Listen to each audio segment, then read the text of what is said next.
Let's move on, guys, to the Caps. And the Winter Olympics are over. The break, the NHL is getting back to action tonight. The Caps actually play Thursday. Actually, a tough stretch to open up the last stretch for the Caps, 4 of 5 games on the road.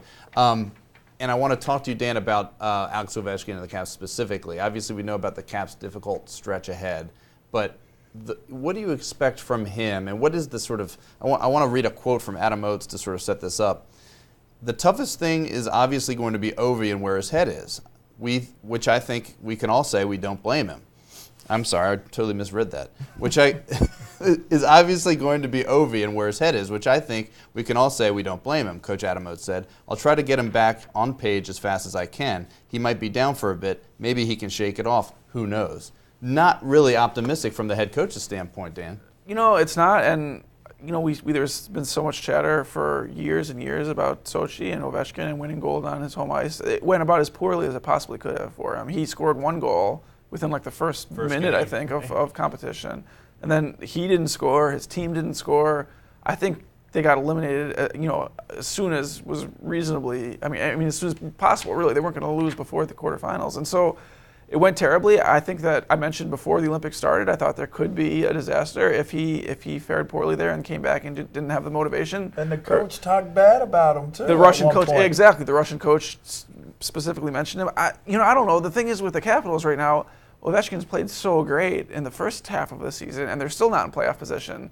So, really, for them to make a run here, it's going to take far more than just Ovechkin. If he's not scoring at a high pace, they're in all kinds of trouble anyhow. But I guess now that I sit here and think about it, I can't imagine that he's going to come back and dog it after all the frustration, all the criticism there. So, really, when it comes down to it, I think he's probably not the thing that we have to worry about with the Caps moving forward. But obviously, he is what we will worry about because that's what we do. But think about who's number 1 in the Metro Division.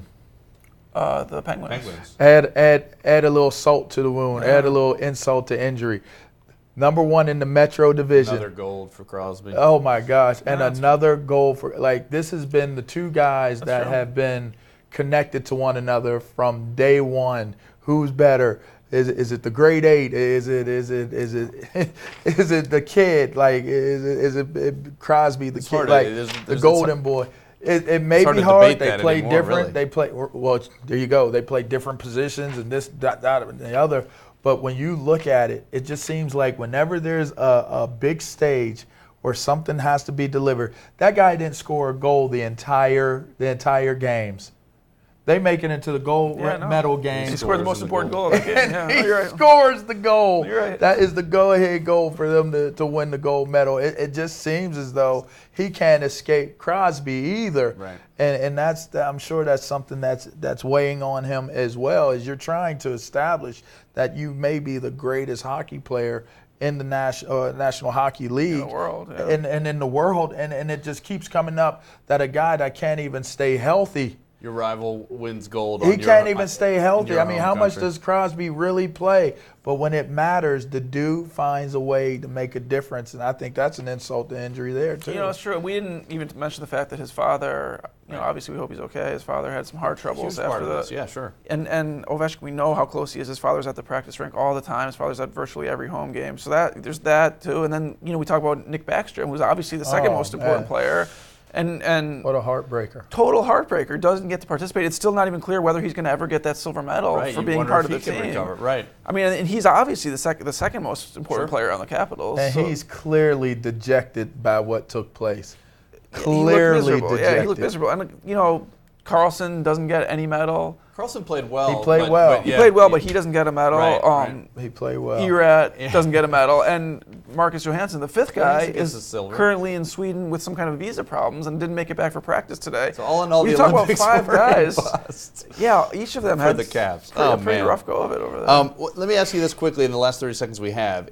Could the difficult schedule be a good thing for the Caps in any way? I do think it could be. Because we've seen that this team has for years played its best when its backs are against the wall, and they're right up against the wall right now. And they do sometimes come out a little bit tentative against weaker teams. So I think it could help them. I'd agree. Yes. I'd agree. If they're able to run this gauntlet at the end of this season here, you would think that they'd be more battle tested and ready for the playoffs that if they're able certainly to make would be a certainly major, a crowded field right now. You know, I think we thought that last year too. Let me tell you something. That would be a super pop of the balloon if they miss the playoffs this year. I mean, that's one of those whoopee cushion sound balloon deals if they don't make it. Plenty of time. Like as I mentioned, 4 of the next 5 on the road. So we'll see how they come out of the break and how all the players who played in Sochi respond.